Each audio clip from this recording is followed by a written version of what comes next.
how to reset the home screen layout back to default on the Samsung Galaxy S9 or the S9 Plus.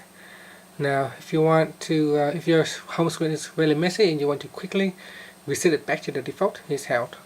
First, swipe down and tap on the settings icon. Then from here you want to go and tap on apps.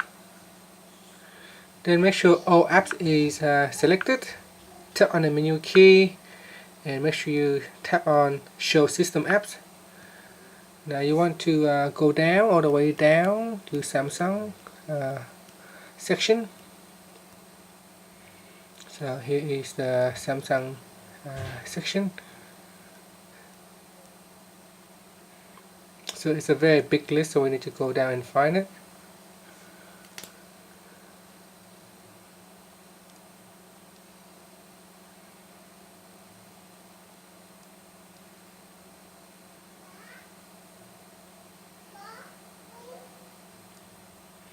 Here it is. So you want to tap on Samsung Experience Home. So tap on this one here. Then you tap on storage, and then tap on clear data, and tap on delete.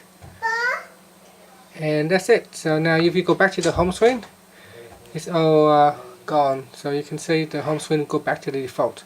So all the app is gone and all the layout is gone. So that's it. That's how you can reset the home screen layout back to factory default. Thank you for watching this video. Please subscribe to my channel for more videos.